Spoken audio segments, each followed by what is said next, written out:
Hola amigas y amigos de Poesía y Distopía. Hoy os vengo a hablar de una gran y una ilustre novelista norteamericana, Edith Wharton. Nominada para el Premio Nobel de Literatura en 1927, en 1928 y en 1930, Edith Wharton ya había sido galardonada con el Premio Pulitzer a la mejor novelista norteamericana en 1921 con su novela The Age of Innocence, publicada en el año 1920, donde ofrece un retrato crudo y demoledor del Nueva York de la sociedad neoyorquina de los años 20. Nacida como Edith Newell Jones en el seno de una rancia familia de la alta sociedad neoyorquina de raíces coloniales en plena guerra civil norteamericana y conocida en sus círculos más íntimos como Pussy Jones, Edith comenzó a escribir poesía y ficción desde la infancia. Pues bien, hoy no vengo a hablaros de su novela más conocida, o por la que se la conoce especialmente, como es La Edad de la Inocencia, sino que vengo a hablaros de su poesía. Sí, en efecto, Edith Wharton empezó siendo poeta antes que novelista, y por eso vamos a hablar hoy de la poesía de Edith Wharton, de esta edición recién salida del horno, titulada Edith Wharton, Poemas de la Inocencia, publicada en este mes de diciembre de 2022 por la editorial Verbo. En esta presente edición, que así hemos titulado, Edith Wharton, Poemas de la Inocencia, y por título por el que reverbera de alguna manera su obra más conocida, su novela La Edad de la Inocencia, damos fe de los procesos líricos de una autora reconocida por su prolífica obra de ficción y especialmente celebrada por su novela. En la novela pronto advertimos que la poesía es la mayor pasión del alter ego de la autora y protagonista de la novela, Ellen Olenska, cuando dice en la novela: la poesía y el arte son su aliento vital. Los procesos poéticos siempre están presentes en toda la producción literaria de Wharton, que comienza su carrera literaria con un poema y la concluye también con otro. La primera publicación de Edith Wharton es un poema titulado Only a Child, poema que aparece en el New York World del 30 de mayo de 1879, cuando apenas tiene 17 años. Y su última publicación es su poema póstumo titulado Treasure, que lo compone en marzo de 1937, 5 meses antes de su fallecimiento, y que ve la luz en 1938. También hemos de tener en cuenta que su última obra publicada, Eternal Passion in English Poetry, del año 1939, como compiladora y editora de una antología de poemas de amor en lengua inglesa a lo largo de la historia, es una muestra más de su aliento vital por este género literario, el poético. Pese a este compromiso de Wharton con la poesía, pocos son los estudios y la investigación que se viene dedicando a esta otra faceta literaria suya, seguramente eclipsada por su ingente producción de novela, relato corto y ensayo. Y como ya hemos advertido en nuestro ensayo preliminar para esta edición, Edith Wharton, Poemas de la Inocencia, la autora publica solo 3 poemarios: Verses, en octubre de 1878, Artemis to Uptown and Other Verse, en abril de 1909, y 12 Poems, en octubre de 1926, junto a un buen número de poemas repartidos por distintas publicaciones periódicas entre 1879 y 1938, a los que se suman también 19 poemas manuscritos que amigos y estudiosos de Wharton van descubriendo con el paso de los años. Para esta edición de su poesía en español, edición bilingüe, publicada por editorial Verbum,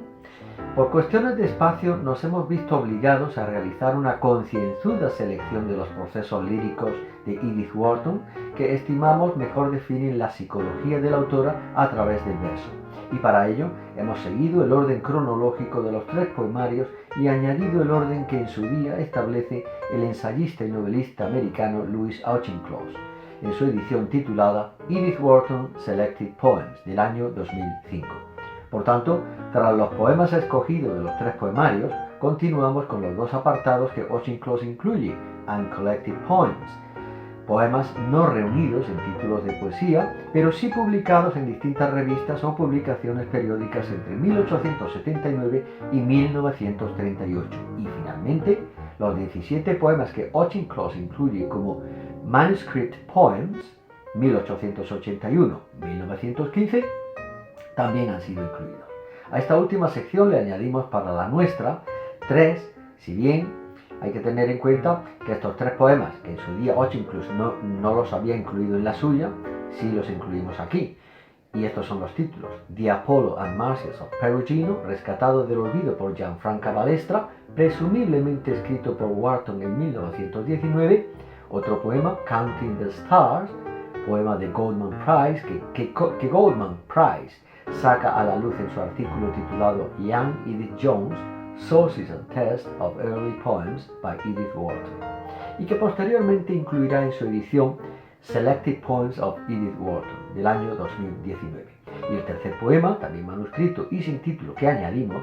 en nuestra edición, es rescatado del olvido por Adeline Tintner y publicado en el artículo An Unpublished Love Poem by Edith Wharton en 1988. Gracias a esta ardua investigación, los poemas manuscritos de Wharton que hoy en día conocemos oscilan entre 1878 y posiblemente o seguramente 1919. Si bien la edición mencionada de Louis Auchincloss sigue siendo un referente a tener en cuenta sobre la poesía de Wharton, con una introducción que ofrece brillantes reflexiones sobre la evolución poética de la autora, la edición posterior de Irene Goldman Price, Selected Poems of Edith Wharton del año 2019, es sin lugar a dudas la obra más completa que hoy encontramos sobre la producción lírica de Wharton. La edición de Goldman Price es, por tanto, la que tomamos como referencia central para la nuestra, puesto que, además de incluir un buen número de poemas que hasta la fecha le son atribuidos a Edith Wharton, estos vienen precedidos de un oportuno comentario sobre su trasfondo, origen y motivación. Nuestra edición, Poemas de la Inocencia, es por tanto la primera interpretación, traducción y lectura que se vierte al español del poético aliento vital de Edith Wharton,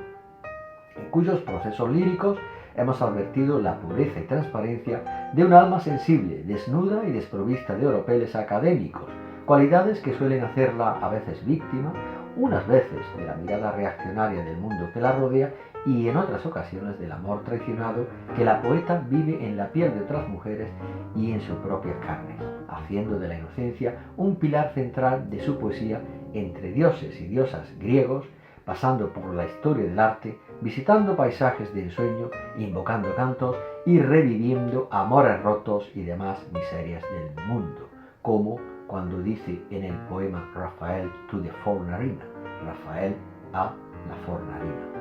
que solo salga a engalanar el burdo sentido, la reinante calma y la inocencia sagrada. Pero además de los poemas procedentes de los 3 poemarios ya mencionados y publicados por Edith Wharton en su día, también incluimos un apartado de poemas solo publicados en revistas literarias y otro final de poemas manuscritos de nuestra autora que jamás vieron la luz, pero que tras la investigación de diversos estudiosos de su obra han venido siendo rescatados del olvido. Este es el caso del poema en el que vamos a centrar nuestra reseña, el poema Terminus, que debido posiblemente al celo de Wharton por mantenerlo en el ostracismo, es a día de hoy por el que mejor se la conoce como poeta, prueba fehaciente de que la inocencia es un ingrediente muy presente en su poesía, pero también elemento esencial de su propia vida. El poema Terminus, pues que la mayoría de estudiosos de nuestra autora consideran inspirado por una tórrida noche de pasión de Wharton con su amante Morton Fullerton en el Charing Cross Hotel de Londres, este poema lo escribe Wharton en junio de 1909 y se lo envía a Fullerton al día siguiente de esa noche tórrida. De haber sido por la ardua investigación del biógrafo de Wharton, Lewis, hoy día seguramente no contaríamos con esta joya literaria de nuestra autora. Lewis es quien publica el poema en su obra titulada Edith Wharton, A Biography, en el año 1975, provocando así una auténtica conmoción entre los lectores y la crítica en su día. Tras la muerte de Fullerton, Su amante, su sobrino, el sobrino de este, muestra el poema al crítico Lewis, quien da fe de su autenticidad y lo adquiere para los archivos de la biblioteca de la Universidad de Yale, poco antes de publicarlo en su referida biografía sobre Warton. Lewis, basándose en la información que obtiene de Morton Fullerton, tras la muerte de este, descubre que Warton lo empieza a componer en la misma cama del hotel nada más despertarse de la intensa noche de pasión con su amante. Y cito de la biografía: Edith, recostada en la cama, con un cuaderno entre las rodillas, empezó a escribir las primeras palabras del poema. Comenzó a hacer una transcripción literaria de la aventura incluso antes de que terminase. Lewis incluye el poema completo en su biografía, al que aporta una orientativa introducción. Y cito: el poema de 52 versos, escrito por Warton, a los pocos días de aquella noche se tituló Terminus, nombre elegido para indicar tanto que la experiencia había ocurrido en un hotel de estación como que marcaba un tiempo final en la relación entre ambos amantes. Solo un año después, Warton escribe una carta a su amante, el 18 de marzo de 1910, en la que evoca el recuerdo de la que posiblemente había sido la noche más apasionada e inolvidable de su larga aventura amorosa. Y cito de esta carta: no te puedo decir cómo estaba mi corazón ayer por la tarde cuando salí del Charing Cross por primera vez. Salí de aquel Seu Sacré, que se puede traducir del francés como umbral sagrado, el pasado mes de junio. Una semana después, en otra carta del 24 de marzo de 1910, Warton vuelve a recordarle a su amante una anécdota final del memorable encuentro. ¿Recuerdas aquella desabrida y fría sopa que tomamos en junio cuando íbamos de camino a la terminal? En una de las primeras cartas que Warton escribirá entre 1907 y 1931 a su amante a finales de febrero de 1908, esta le confiesa su amor evocando la cita del célebre ensayo Character de Ralph Waldo Emerson, y que cito: en el instante en que mis ojos se fijaron en él, quedé embelesada. El título del poema lo toma del poema homónimo de Emerson titulado Terminus, publicado en su poemario Mayday and Other Pieces. Muchos son también los críticos que ven en el proceso lírico exento de rima de este poema la influencia de Walt Whitman. La estudiosa Carol Singly advierte en el poema, y cito: el sentido de la humanidad alegre, dinámica y luchadora de Walt Whitman. Es fácilmente reconocible esta influencia en cuanto la voz lírica atribuye al deseo sexual un significado trascendente, casi religioso, con cierta trascendencia universal. Con el peso de cuerpos extasiados, cuerpos como los nuestros, buscando el alma del otro en las profundidades de las caricias insondables. Terminus revela la nueva compasión de Warton por las experiencias cotidianas de la multitud encarnada, celebrando lo que Gloria Ehrlich llama la trascendencia de la miseria por el arrebato democrático whitmaniano. Estamos, por tanto, ante un poema que diseña una nueva fórmula lírica donde lo que prima no es meramente intelectivo, sino ante todo emocional. Si en su época el verso de Whitman era considerado de dudosa o nula decencia por buena parte de la sociedad, con este poema Warton eleva la experiencia sexual a un nivel de trascendencia que llega a evocar, salvando las distancias de la época, la geografía y el estilo, el éxtasis místico, si se me permite, de la lírica mística española de autores como Santa Teresa de Jesús y San Juan de la Cruz. Y cito: maravillosa fue la larga noche que me diste, amado mío, palma con palma, pecho con pecho, en la penumbra. La tenue lámpara que enrojecía con mágicas sombras la vulgar habitación de la posada, con sus desvaídos muebles desangelados, encendió una llama mística. Y como advierte Hermione Lee, el estruendoso y rítmico pulso métrico de Terminus por una parte, cambiando de trenes, por otra haciendo el amor, y por otra como experimento métrico, nos dice todo lo que necesitamos saber sobre aquella noche secreta. Auchincloss recoge en su día 17 poemas manuscritos de Warton para su edición Selected Poems. Por su parte, Woodman Price incluye otros 2 más en su Selected Poems of Edith Wharton. Y de todos estos poemas manuscritos, Terminus es, sin duda y con diferencia, la mejor pieza lírica del puño y letra de Warton, el poema que saca a la luz la esencia más pura e íntima que nuestra autora vive en su día, como la más dulce e indeleble epifanía que subyuga a un alma esclava de la más profunda y pura inocencia. Y cito del poema: para beber, como yo bebí allí, el olvido. Y esto es todo por hoy, amigas y amigos de Poesía y Distopía. Espero que disfrutéis de esta poesía de la inocencia como la más íntima esencia de Edith Wharton. Y os emplazo a un nuevo encuentro en este canal que prometo será en breve. Mientras tanto, muchas gracias por vuestro tiempo y atención. Besos, abrazos, carantoñas, achuchones múltiples y boogie boogie.